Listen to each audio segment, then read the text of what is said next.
When the day begins, your thoughts are of the best intentions. How can you make this day the best it can be? You wonder, what will this day bring?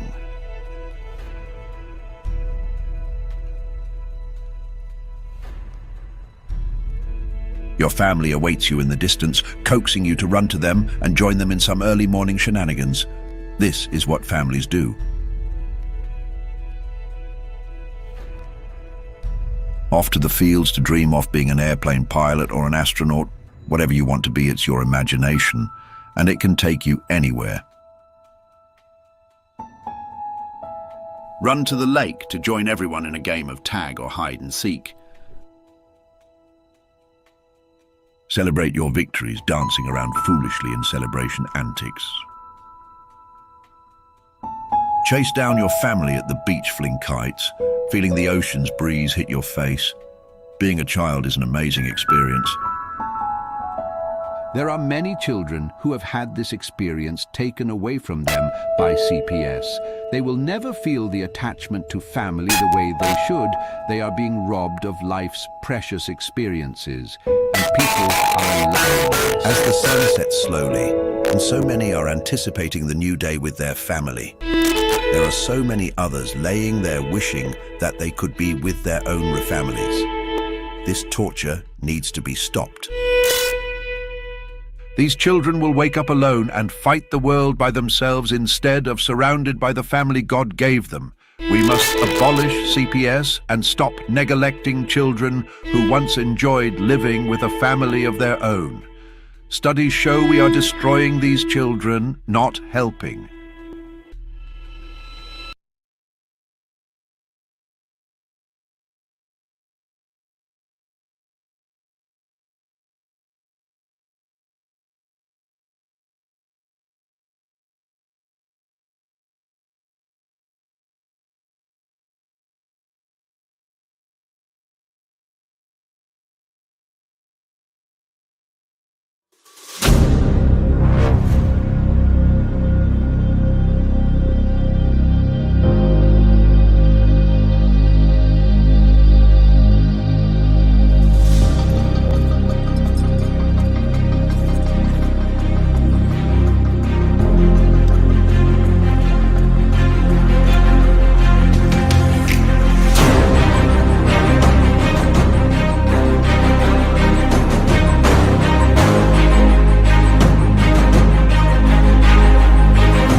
We stand as one against the night, with steel and fire in our sight. No more silence, no more shame. We'll scream to heaven and this game.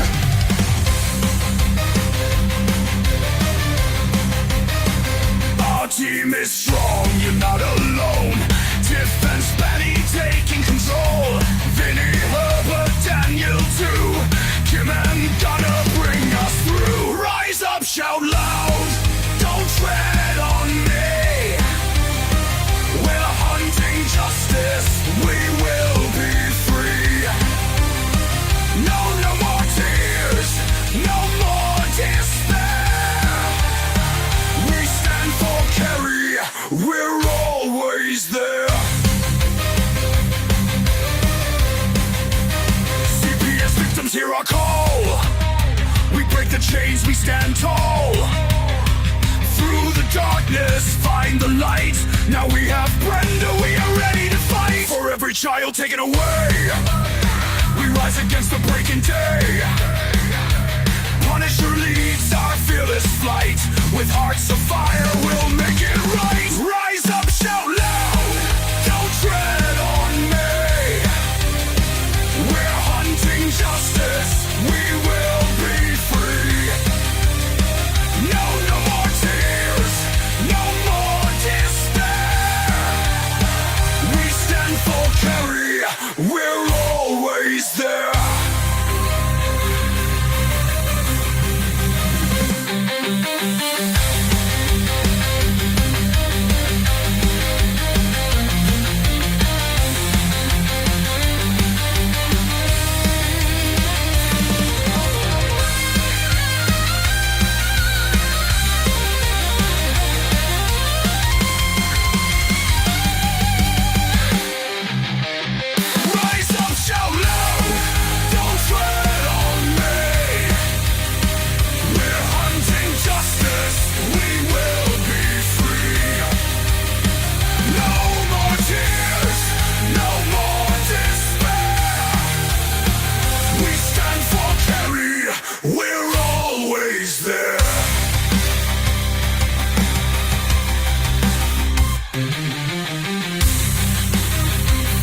victims hear our call. We break the chains, we stand tall. Woo! Happy Monday. I I figured a little Monday wake up tune would be a good way to start. Testing it all. That was definitely needed for a Monday. So what's up, guys? Not much, Girls, but yes, ladies, gentlemen. we did, Tim, and I agree with you and what you put and circled on that. Yep. Very good, Vinny. Yeah.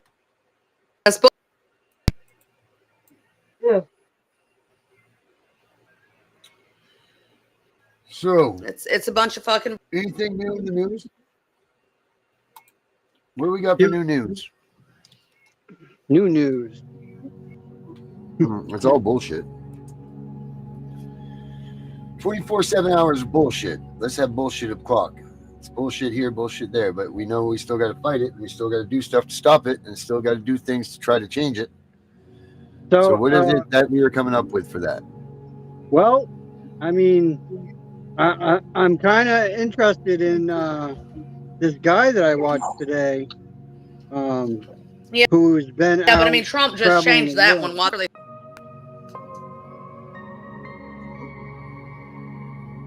What did he change? The gender stuff. I know, but Kim, what did you say about Trump or something? You blurbed out. You got blurbed.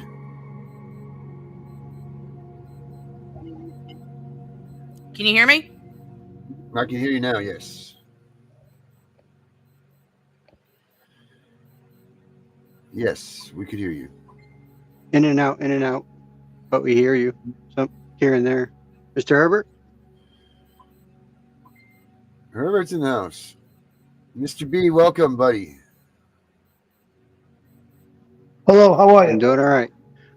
So I don't know if you saw this, Darren, but there is a guy named Christopher Griffiths. Sure. He's going from coast to coast and raising. Yeah, we know Chris very well. Yeah. I'd like to get him on one of our shows and get him to talk about things. Yeah, we could get Chris on here. Herbert and Chris don't see eye to eye a little bit, but that's fine. Oh no, we see eye to eye. Chris is the one that was down in Washington D.C., right? Correct. Yep. Yeah. We've had long conversations on the phone when he was on his boat out in California. All right, well that's good. You guys mended your bridge. He takes a sailboat and goes to. He takes a sailboat and sails over the Catalina Island. Catalina wine mixer. The Catalina wine. Yeah, that's where Chris goes. Actually, he was on his boat the night that I was talking to him. We had a talk for about 2 or 3 hours. Nice. Yeah, no, Chris is a good dude. Yeah, we don't have a problem. Yeah, we don't have any problems. All right. Well, then if you don't have any problems, we'll get him on, Vinny. If you'd like to get him on. Yeah. I think Kim's pretty good. I know Brenda's friends with him, but I think Kim, aren't you good friends with Chris too?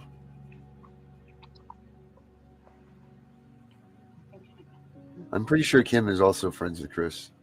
We can't hear you. She had issues earlier with her mic and stuff not working. I feel like she wants to throw something at us. Yeah. Yeah, Mr. B, this is what we do. We do what we got to do to get people out of CPS harm's way. We expose them for what they do. We tell people how to combat them. We pretty much, anything that CPS is going to do, we're going to let you know how to protect yourself against it. So that's what we're all about. Yeah. So. Hey, Vinny. I'm sorry, Darren. Vinny, did you put that article in the? It was a long thing. I think it was about your case. Yeah. It was. Okay. Well, let me tell you. It's so tiny to read. I'm going to tell you what I did. I did a snapshot, put it into my photo album. Then I was able to magnify it, and I was able to read the whole thing. One letter at a time in that big phone. Yep. But I think what Kim was talking about, Darren, is highlighted in the chat under the form that I sent you and her, so you guys could see what was said in this order that's coming for Thursday. And she highlighted a spot in there, and she put WTF on that spot. I'm trying to bring it back up. Yeah, we already And circled where it states at this time, so and so's daughter wishes to be called Hope, using I saw that. using them, they, him, his pronouns. Well, Trump just ruled on that. What did Trump rule on it? What did he say? There's no more of that? There's no more. Hey, I want to address this right here. Mr. B, do you not know the story of the Punisher, Mr. B? Actually, do any of you guys know why I use the Punisher and why I say it's that? It's not just because Chris Kyle and it was cool for Navy SEALs and things. Do you guys know why I do it? But didn't it have to do with men hunting justice? Kind of, maybe, but not really. Do you know what happened to the Punisher? You know how he became the Punisher? Because the government stole and killed his family. Mm-hmm. And he spent the rest of his days coming back for vengeance for his little girl and for his wife and everything. Because the government just completely obliterated his family. And that's what he's all about. So that's why I use the Punisher as what I call myself. Because his story is very similar. Yeah. So. And to add to that, Darren, it's kind of funny you brought that up, because I did a test today that tests your character, your personality, and your integrity, and what you fight for. Well, it turns out my test came out that I'm a warrior of God. Oh, very good. I knew I picked you for a reason, Vinny. You know, I have been scrutinized my entire life. I have had a shitty deal, and I had a really shitty childhood. I'm not gonna lie. You know, I was on the streets most of my life. And I've dealt with cops. Sorry, Herbert, but I'm gonna say it. Cops to me are above their authority. They're supposed to answer to the people, not the government. Oh, Herbert must be getting a cup of water. Oh, man. Anyway. Hello, Amy. Yes. So, Mr. B, you're not confused. This is not a blah, blah, blah, blah. Were you expecting me to respond? Vinny, did you want me to respond to that? No, I was just, letting you know. That's kind of why I have a problem with authority, because of my past authority. But Vinny, I have had problems with cops too. I have had problems with cops. Remember, I was in charge of cops. You are our law enforcement guru. Well, I'm just telling you that, you said you had problems with cops. I had problems with cops too. The ones that worked under my command. I had problems with them. It's supposed to be protect and serve, not beat my ass into the ground. Rule and abuse. Yeah, but they're humans. They're humans, number one. Okay? And those humans come just like the CPS workers with attitudes. Yep. Just like the judges. The judges, they're supposed to judge right. They don't judge right. They judge with attitudes. I kind of have half the mind to do one of my shows in the morning, maybe, is to throw the video of them assaulting me at my job. Yeah, do it. Do it. People can see how these cops act and how they make threats toward people. Yeah. Hey, Vinny, you know what I got? I think it's time for a video. I think it's time for TikTok videos of CPS. Yeah, man. Okay, leave the car. Let's do it. Here we go. For anyone, parent out there that has an opinion on thinking they know a situation about a parent that has dealt with CPS kidnapping their children and go off on these rants on here on TikTok. I saw a video. I am absolutely floored, bragging that they'll never have it happen to them, that it could never happen to them because they have all this material items, and they show a brief clip of their child smiling because they were instructed to. You better stop and be grateful that you haven't dealt with CPS, because I promise you that they do not discriminate, okay? They do not discriminate. And 99% of the time, it's false accusations. So be grateful you have your kids. For any that first one, that what we got? Has an opinion on thinking they know. Oh, she ain't lying. She ain't lying. She's dead on. She's telling the dead truth. I mean, I think that the only thing that she said that wasn't completely, totally true is it's not necessarily 99%. I mean, they actually have to take a couple of kids here and there to, you know, it might be like to continue to 88%, make. I think, or 87%. Yeah. So the 99% is the only thing that was slightly inaccurate. But overall, I mean, that's pretty dead on. I mean, we talk about that all the time, right, Herbert? If you do better, you do better, right, Herbert? If you know better, you do better. Right. That's it. All right, let's see what we got next. Rolling in the next one. Let's see here. Oh, okay. This one looks long. Rhodes has worked enforcement agencies in Michigan for over 20 years. She is the former enforcement officer and investigator for the 37th Circuit Family Court System in Michigan. Wow. Ms. Rhodes has a behavioral psychology degree from Western Michigan University, and she's written about the court Enemy of the Family, exposing the inequities and corruption of a bureaucracy that is based on money and not the best interest of the children and families. It's a pleasure, ladies and gentlemen, to introduce to you Ms. Carol Rhodes.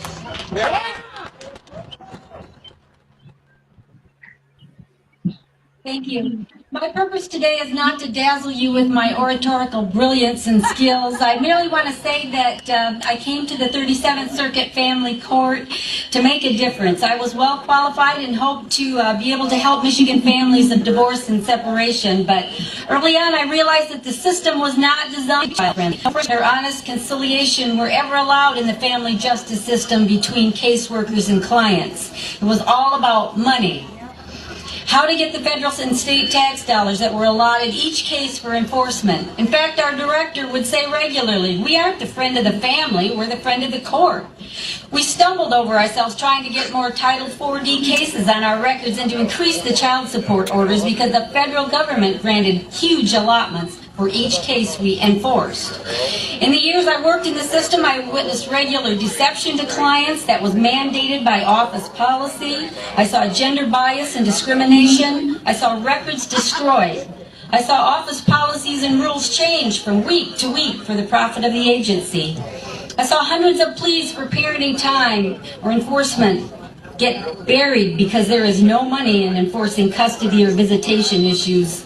Increasing the child support money that came into our offices was the goal for each of us. We were rated according to how much money we brought in. Court hearings, warrant issue.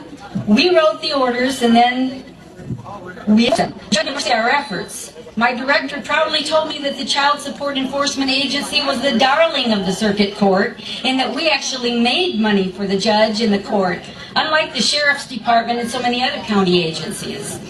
Our county or state was not an exception to the rule. We were one of the most successful counties and we shared training with other counties and states so they could learn how to maximize their efforts toward increased collection. We were not only told to withhold information, forms, policies, laws, and statutes from our clients with questions, but we were forbidden to help them obtain legal relief from unfair situations beyond their control. We were instructed to quickly help those who were demanding increases in child support. But we were threatened with losing our jobs if we should breathe a word to encourage an injured or unemployed payer to petition for a reduction of any kind. For the years that I worked in the system, I put my job on the line whenever I helped any of the parties in trouble. We were not to get personally involved. In the best interests of the children or parents, we had nothing to do with that. I was derisively accused of wasting my time being a social worker. We work closely with Child Protective Services and Family Independence Agencies, and they were the same way. No one wanted to improve services or hear about abuses within the system, because every worker in these huge bureaucracies was trying to keep his or her job by covering up any errors or problems. I had 6 secretaries underneath me, unlimited power in my 401k and my office to lose if I should rock the boat. But rock the boat I did when I wrote the book Friend of the Court, Enemy of the Family. Families that were bleeding from the pain of divorce and separation were insulted, tricked, lied to, and deceived by persons without adequate training to be making those kind of judgment calls. Most of the custody determinations were made by unwed, childless individuals who were totally unqualified to hold the lives of so many in their hands.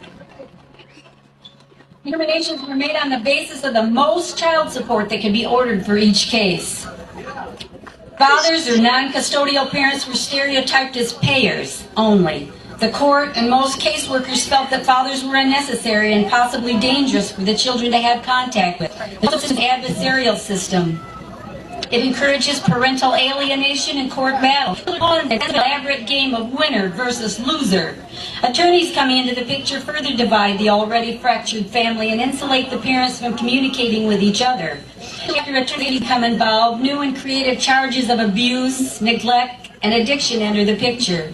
Many times, these are convenient charges against innocent family members guilty of no more than wanting to be good parents even after the partner left.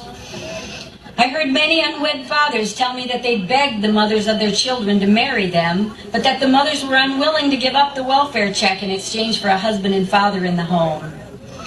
The most outdated picture of the father leaving the mom and kids to run off with his secretary is all but a thing of the past. In Southwest Michigan, 98% of the divorces are initiated by mothers and unwanted by the father. These aren't abusive fathers either. Equal parenting is not a men's issue. I was a single mother for most of my children's lives, and I know what children need most is the love and balance 2 fit parents can give them. Money can never make up for the loss of a parent. Divorce or separation should not be an important part of themselves. Equal parenting does not do away with child support. Support is only mentioned for children with 2 loving parents instead of just 1. I am humble as I stand in the shadows of one of our greatest founding fathers. Here in this place, another great father, Martin Luther King, announced to the world that he had a dream.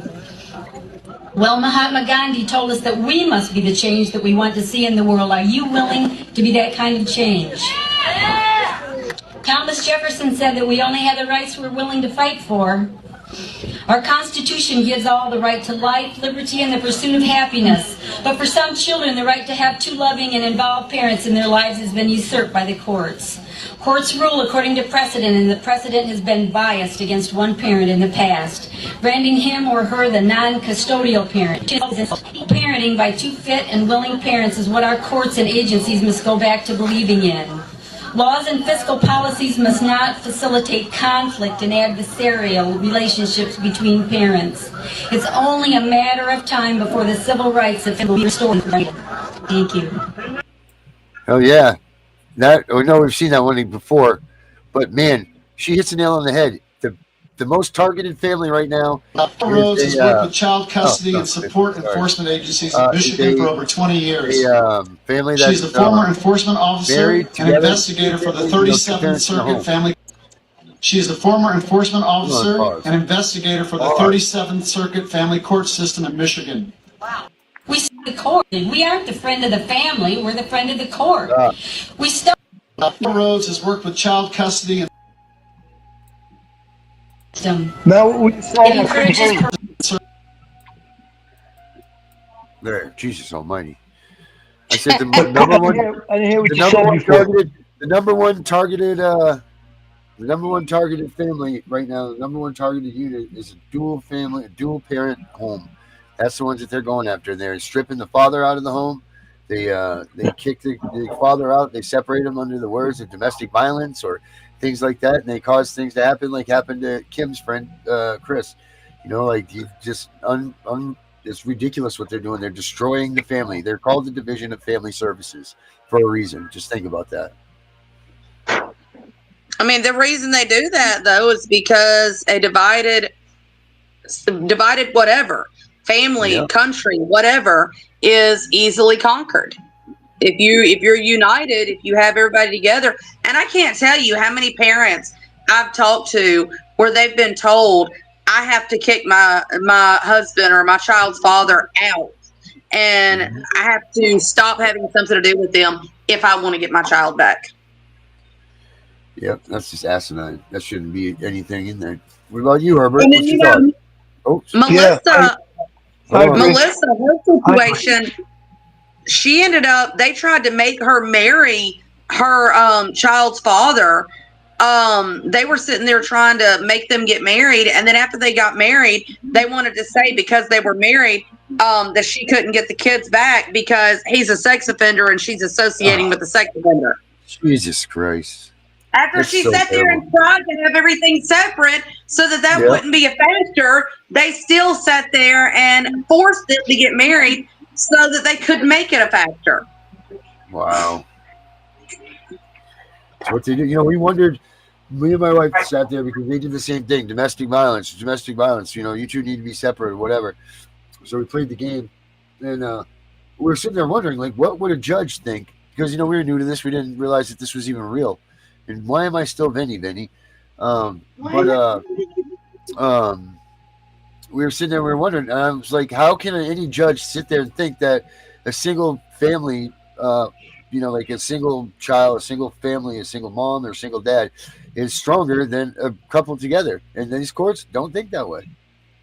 Well, okay, so the thing is, the reason that they do that is because when you've only got one parent, the state can step in loco parentis as the other parent. Yep. So that's why they do that. They divide the house so that the state can be that other parent legally, and so that the state legally has the authority to say, oh, but this is my kid too, so I have a right to decide what happens with them as well. Vinny, Herbert, you guys got anything to say on this? I go along with what Kim was saying, precisely. And I think that CPS to have a game plan to do what they do and how they do it, because it's happening in every state. Mm-hmm. And they don't even know each other. The people up in Maine and Vermont, they don't know anybody in Kentucky. They don't know anybody in North Carolina, South Carolina. But yet they seem to be doing the same stuff. Yep. It's everywhere, man. It's a national playbook. All right, let's go to the next one here. And they're supposed to be independent agencies, but they seem to be having the same playbooks. How are they independent? Right. They all got the same tricks up their sleeves. It seems like this is not changing from state to state and everything like you would think it would, or place to place. Everybody, this is the same shit happening to the same people, the same lies, the same perjury, the same all of this stuff. Right. So they have the same procedures and protocols. Yeah. Which means that they're not independent of each other. Nope. Right. All right, let's check this out. What do we got next? So I usually don't blast my business much. Usually I just deal with life as it comes, and I only mention things if they get out there public, like the issues I had with my husband, or soon-to-be ex-husband. Made the news. There's nothing. Anyway, different story. So with that, we had my 17-year-old stepson living with us. So my husband is facing prison time. Different story. I can make another video about that if you're interested. But anyway, so I still have him. His legal guardian is his aunt because his dad's been in and out of jail for years, She brought him over to me the last time his dad was in jail, before this one. And left him with me because she could not deal with him anymore. She has legal guardianship of him, and she gets a adoption grant every month for like $1,200 to $1,400. I don't know. She won't be honest about how much she's getting. Keep in mind, $1,200 to $1,400 she gets him every month for him to live in her house and her to provide for him, right? No. The last 3 years, she's dumped him consistently with whoever will take him and keeping the money. I've called, sorry about that. I've called CPS where he's from. I've called CPS here. I've called the cops there. And the cops know what's going on here. And nobody cares that she dumped her child for me to take care of and financially support.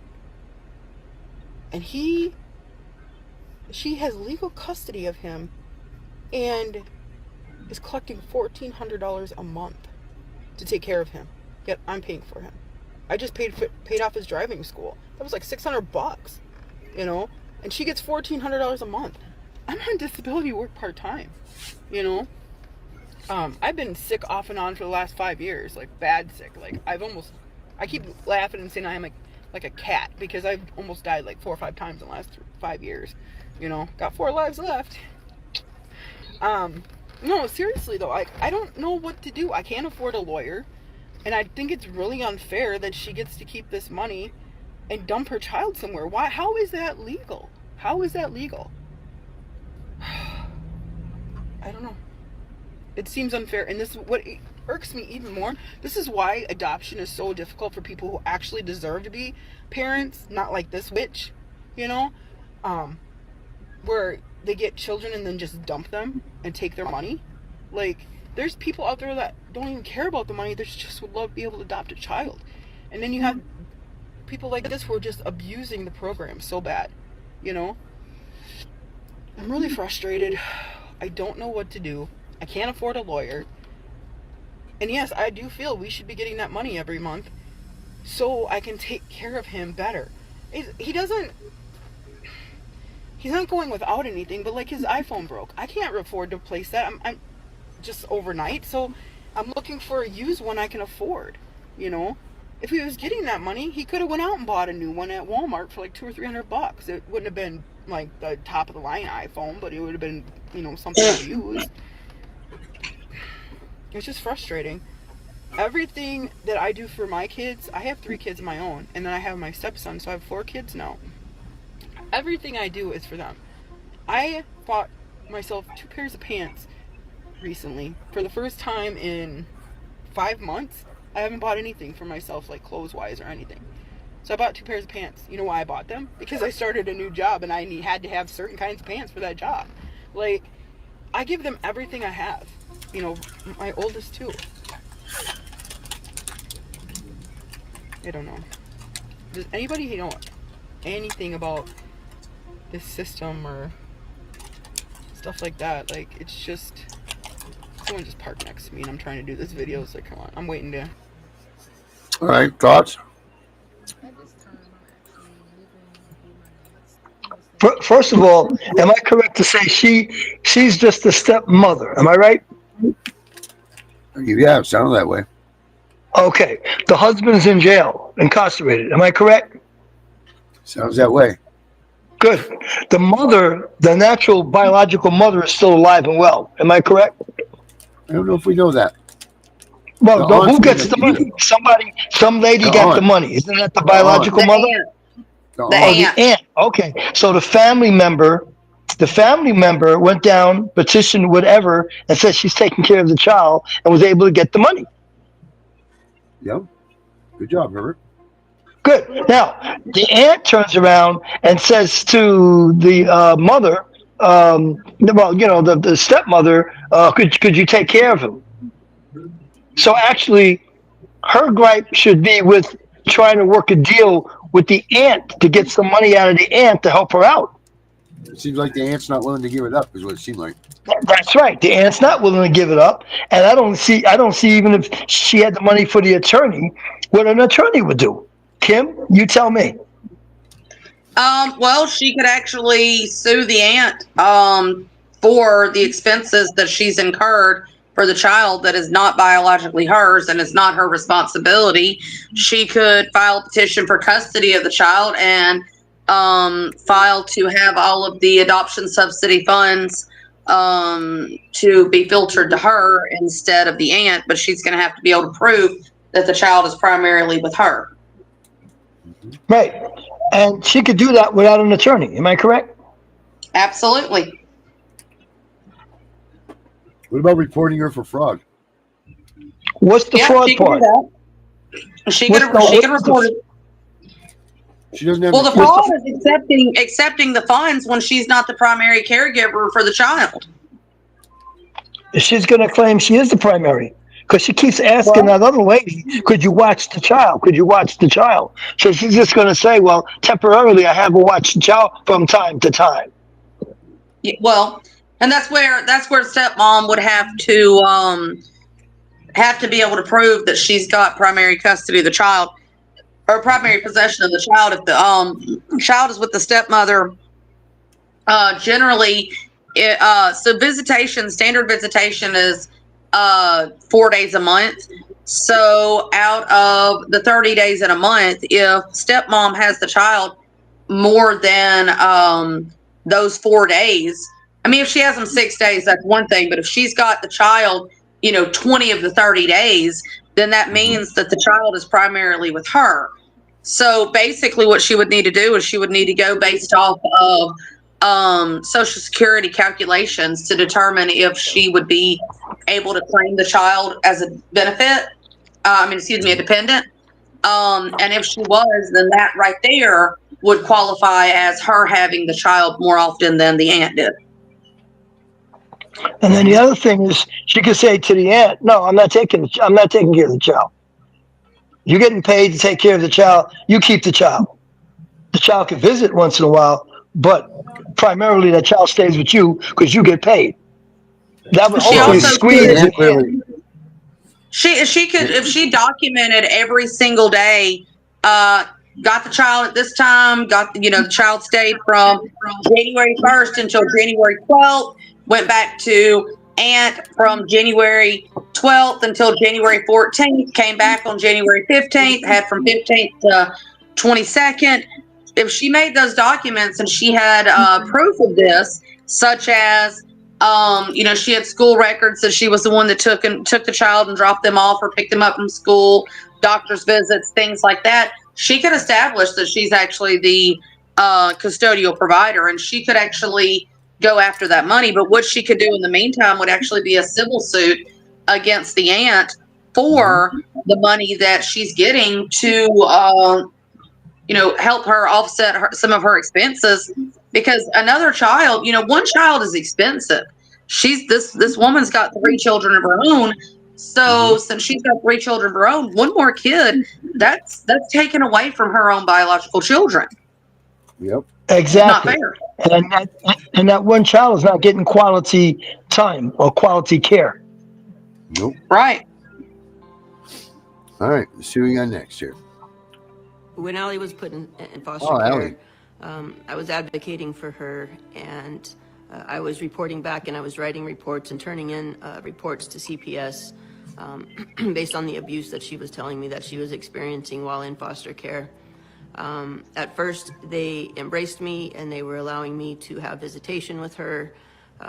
When I started making too many waves, they turned everything back on me. They filed a court order that said I was a predator to Allie, and they were telling me I was not allowed to have contact with her because they were trying to silence things, and they were using that as a means to scare me. CPS was in charge of Allie at that time. She was their responsibility. If they filed a court order that I was a predator or was harming her, they should have pressed charges and they should have followed up on that, and they never did. Shortly after that, Allie went missing from CPS care. She was AWOL for over a year. After that year was up, they placed her with me. They said I was a good home and a good fit for her, and they allowed her to be placed in my home. those are two opposite things in a very short time. But they do that to a lot of parents. That's a tactic they use to silence people, to keep control of the situation, to get people to look the other way. CPS is very corrupt, and it needs to be defunded. It's very evil what they do. They can remove children from any of your homes for any reason. It's irrelevant whether you're a good parent or a bad parent. If CPS wants to traffic your kid, they can come in and take your kid, and you really won't have a leg to stand on. When Allie was put in foster care, all right. Well, we know this story, but look at that. What do you think about that one, Herbert?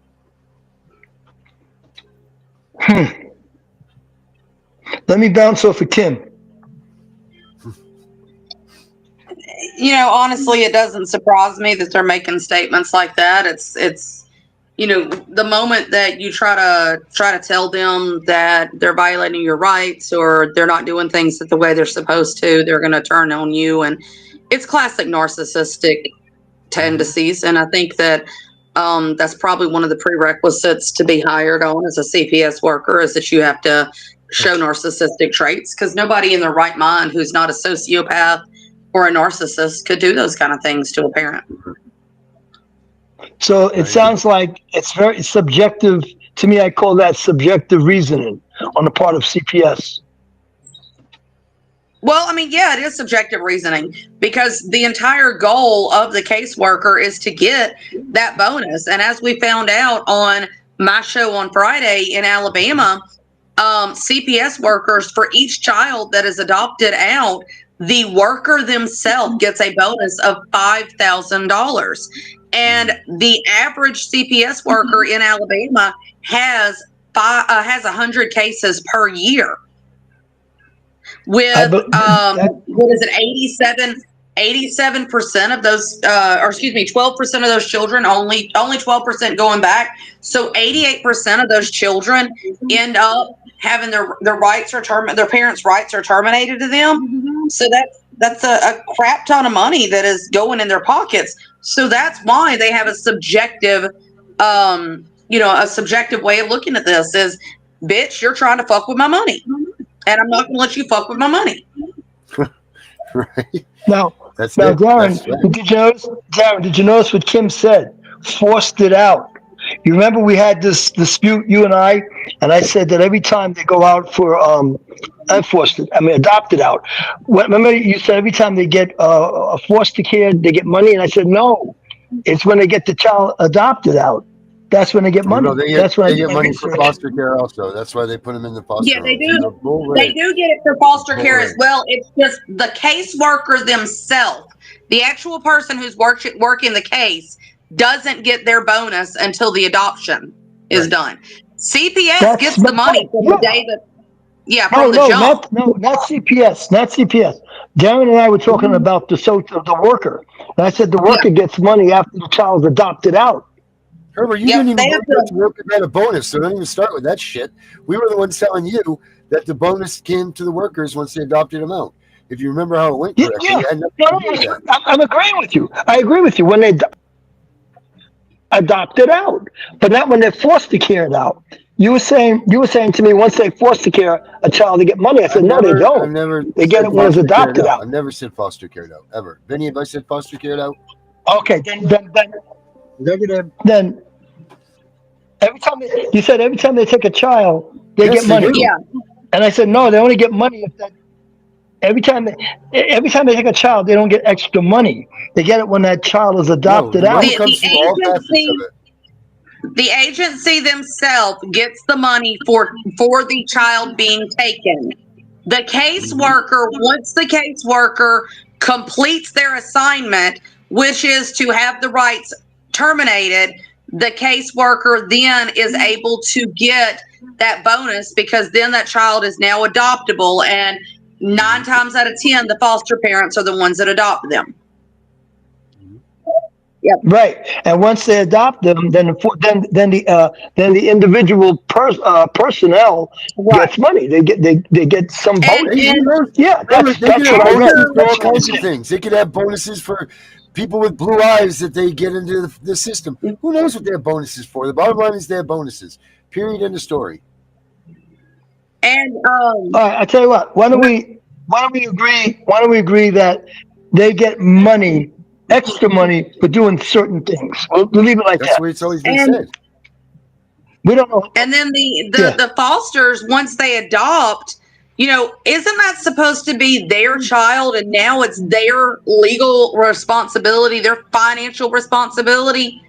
Well, no, that's not the way it works, because they continue What's until the, that child is of legal age. They continue to get an adoption subsidy of anywhere from $1,000 to $2,500 a month per child. Mm-hmm.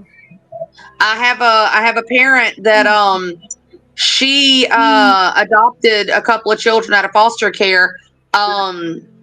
These are special needs children, Oh, yeah. and Up to 21, 22, 23. Of course.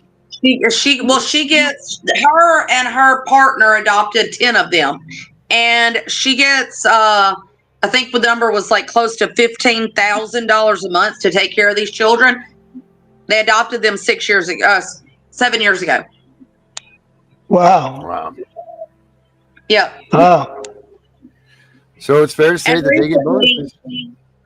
recently they actually found out that one of the older boys has been sexually abusing one of his adopted siblings, and Jesus. she asked CPS for help, and CPS refuses to help her. They said, we'll put you on a safety plan and we'll give you services. Nothing's happened. She told CPS, I can't keep doing this by myself. My partner and I are no longer together. The partner has restraining orders on them. They're not allowed to be around the children. It's just me. And so she's having to do all this herself. And then now she's got this child who was caught sexually abusing his siblings. And then his biological brother, who she also adopted, is threatening to kill her. So Holy she told smoke. CPS, I can't keep doing this. You're going to have to, place these children somewhere else. I can't do it. They're going to end up hurting the kids. And CPS told her she wasn't allowed to give these children up, that she had to keep them, even though they're a danger to the other kids. Mr. B, I just want to address Mr. B here for a minute. I've never even thought of this, but everything that they do, there's a processing fee or a service fee or something like that that CPS is getting their hands on. Like you said, every month there's a few checks. Kids get food stamps. Doctors that see the kids get a check. They get $7. Every script gets a separate check. Each has a processing charge. Yep. I've never even thought about that before. Yep. Absolutely. Yep. They do. They do. Each And kid gets food stamps, and then every single thing that the CPS worker does is billed to Medicaid. Yep. Oh yeah, their travel time with their vehicles, the fuel that they use for their cars, the mileage, wear and tear in the vehicles, all of that they get paid for. Get it in there, suck it in. All right, guys, we got time for one more. Let's see what we got. Coming up next. Oh, Michael. Welcome to Real Law Talk. We discuss CPS failures. Hello, TikTokers. Welcome to Real Law Talk. We discuss CPS failures. We discuss them in the abstract. We discuss them with real cases. But I was in court today with the CPS case in New York. They're called ACS. And this is how they fail, and this is the incompetence that they have. My client's 13-year-old child does not want to go to school. She physically does not want to go to school. And now that she has a CPS case, she's threatened her mother with calling the police if her mother does anything. So I went to court today and I said, can somebody please help us, since you are the Administration for Children's Services, to get this child to school? Is there anybody that has any idea that can help us? This was in front of what's called the court's attorney. It's the judge's secretary. And the ACS worker, we call him ACS in New York City, said, oh, call the police. But The police do not bring children to school. They don't force children to come to school. So again, this is a case where we actually need help from ACS, from CPS. We actually need them to help a child go to school because the child has refused to. And the response is to give the responsibility to somebody else with a $3 billion budget. That is how CPS fails. And that's Real Law Talk. Huh. My Hello, God. TikTokers. Welcome to Real Law Talk. Did you guys hear that all right? We discuss CPS failures. No, not really. So what he was talking about was that this little girl, they couldn't get her to go to school.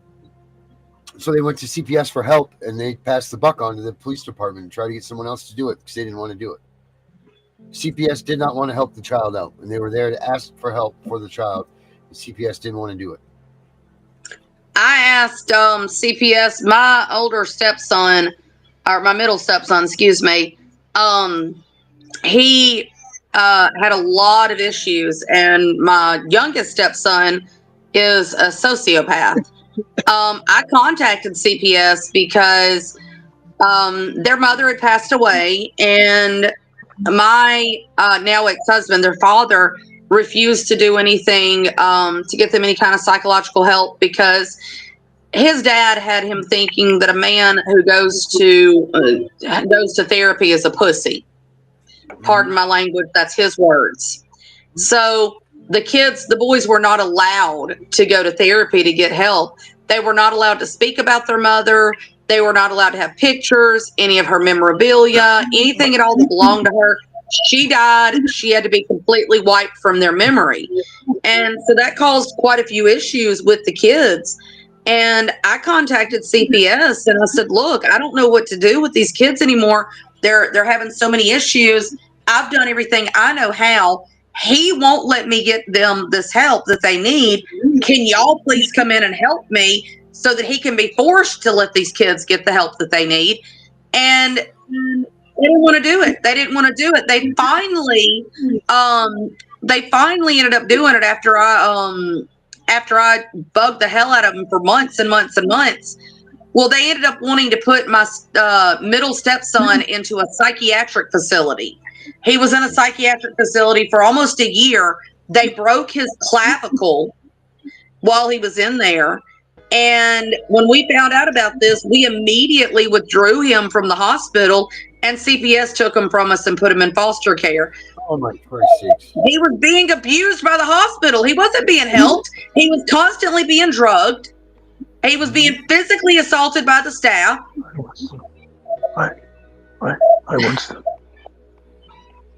It's ridiculous. They don't want to help anybody. Nope, you don't. As far as the intervention with the police, unless every department's different, unless it's a small town with a sheriff department, maybe the sheriff might get involved. But in big city, in inner city areas, the police is going to look at CPS and say, that's your problem, not ours. Mm-hmm. Nope, you're the right. Police are not going to get involved. Mr. B, well, welcome to the channel, buddy. Welcome, Mr. B. You're a good addition to the channel. Sorry, Benny, go ahead.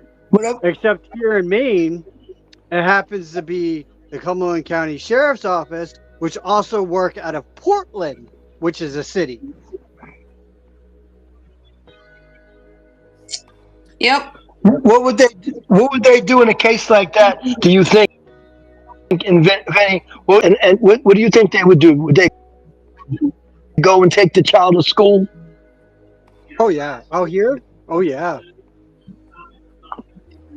So the police would actually put the child in the cruiser and drive the kid to school. They've already done it up here multiple times. Okay. Right. See, again, like I said, every state is different. Yeah, the cops do work in schools in all different states. No, they do have because of the shooting.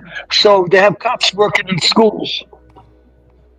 Not all schools in Maine. They have cops working. My sister reported to me that they removed the officer that was at her kid's school from that school because they were down on funding.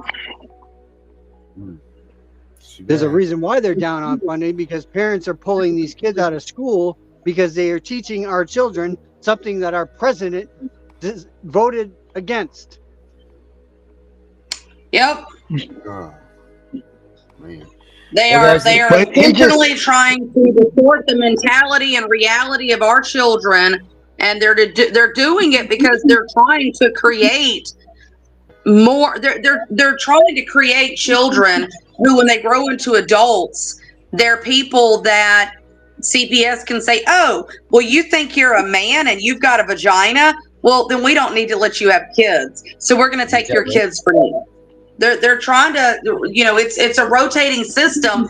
They either try to funnel the children into the prison system so they can take the men and women that get locked up. They can take their children and put them into foster care, or they try to cause such severe mental illness that they're able to use mental illness as a reason to take their children. Boom.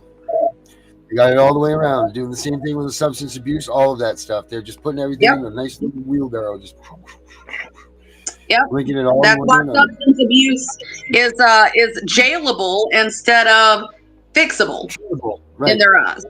Yep. And then they become damaged. You become not an active member of society. Herbert, last words, buddy. I heard on the news today that transgenders will no longer be allowed in the military. Did y'all hear that? I'm not surprised. Yeah. Well, I mean, since there's no such thing, there's either a man or a woman. If there's no such thing as a transgender, then, what are we allowing air to be admitted? Right. My last words are, if you knew better, you would have done better. A lot of us are learning, and a lot of people who have not been involved with CPS probably don't believe what's going on. But so they should listen and adhere so they can avoid being a target of CPS, because it's real true. The little simple thing you might do, you'll have CPS knocking at your door. And I know they don't believe that can happen to them, but it can. And it doesn't make a difference what economic level you're at. It can happen. So if CPS comes to your door with the police, do not let them in. Do not open the door. Talk through the door unless they have a warrant. All right. Kim? Just remember, guys, if CPS takes your children, or even if they don't take your children, don't let them win by letting them kill you. Do not let them win by letting them put your hand around the handle of a pistol and pulling the trigger. Don't let them do that to you. We don't need parents to kill themselves, because your kids need to know what happened from you. They need to hear the truth from you. They don't need to hear it from me or Vinny or Herbert or Darren. They don't need to hear it from your mother or your sister or your brother. They need to hear it from you. So we need you, whatever you have to do to continue going on. You need to call one of us at 3:00 in the morning because you can't deal with it anymore. Do it. You need to talk to a therapist. You need to get on some medication. Whatever you need to do so that you can be here to tell your children the truth, do it. Amen to that. Vincent? Well, I think mine's going to be a little bit more of a power statement. All right, buddy. And I'm going to say this: parents, friends, watchers, listeners, everyone dealing with CPS, anyone else that is out in the public listening, it is time for we the people to put this government in check. We the people rule this government. They don't rule us. It is time we put our foot in their ass. Amen. Like yeah, hell yeah, Vinny. That's it. Hey, Darren, could I ask Mr. B a question? He says no. Mr. B says no. Trump made that go away today. I want to know what he means by that. No meaning they are allowing transgender, or no meaning that they're not allowing transgender? They're not. He voted. It was done today. No. he says no. Trump made that go away today. Yeah, he made the transgenders go away today. Correct. Oh, that's what he means. Okay. Yeah, because that's what I thought I heard. Okay. You got it. All right, everybody. I want to thank everybody for coming out tonight. Mr. B, welcome. Come back. Be here. Check it out. We're here 7 days a week. Like Kim said, if you guys have any problems, get a hold of someone, get a hold of us. There's a 988 number that you guys can get in touch with. Don't forget, on February 14th, we're doing the call out to Trump thing. So get on here, put your comments on, see what questions that you'd ask Donald Trump. So we're going to make a video of him and then send it in. Try to see if the president can hear us crying out about the CPS, because we know that they're listening. But, man, it's going to be a good week. I can feel it. We got a lot of good stuff coming up. So make sure you stay here. Check out the channel. We got good stuff happening. What's that, Herbert? And don't forget about your number, 207-690-1134. Yep, that's the call-in number. So when you guys hear us, you see us here, call it in. But that all being said, I'm the CPS Punisher. You guys, as we do every night, we are out of here. Have a good night, everybody. Night, guys.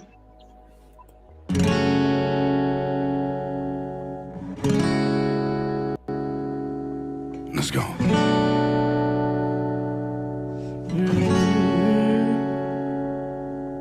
The world getting crazy, baby, chill. Don't medicate, just meditate. You waking up now, well, baby, you hella late. Educate, look at what's going on, let it resonate, accelerate. Find your inner hunger like you never ate. Agenda is to push the hate.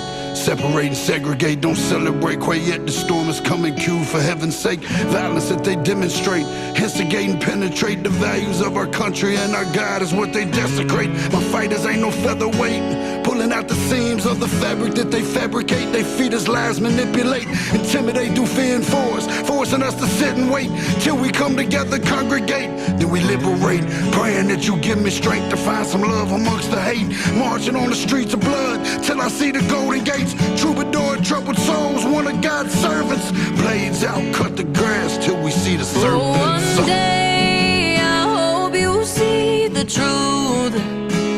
This puppet show, it stays on because of you fools. We've been dancing with the devil way too long. I know it's fun, but get ready to pay your dues. Oh God, come back home. This crazy world is filled with liars and abusers. We need you now before we're too far gone. I hope one day they finally see the truth.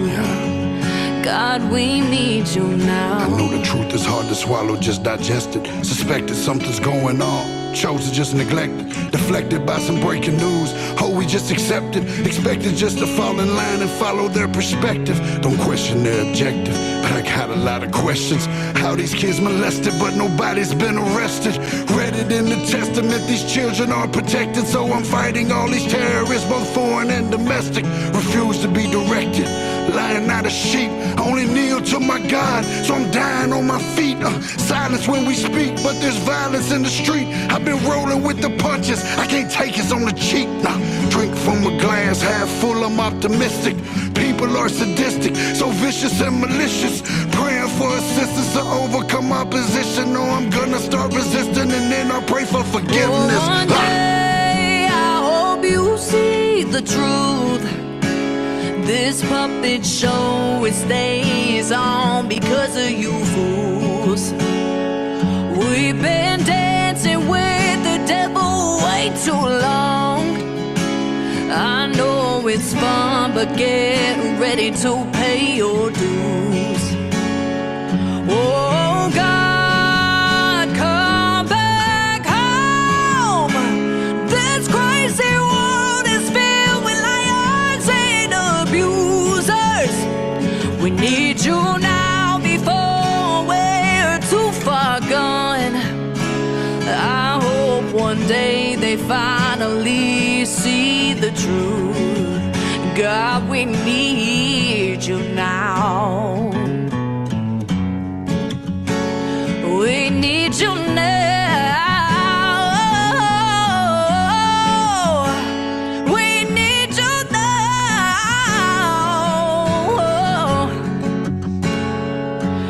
One day, one day, one day, I hope you see the truth.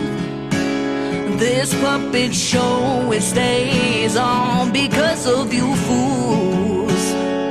We've been dancing with the devil way too long.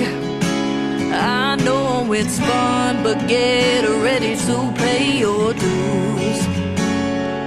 Oh God, come back home. This crazy world is filled with liars and abusers. We need you now before we're too far gone. I hope one day they finally see the truth. God, we need you now.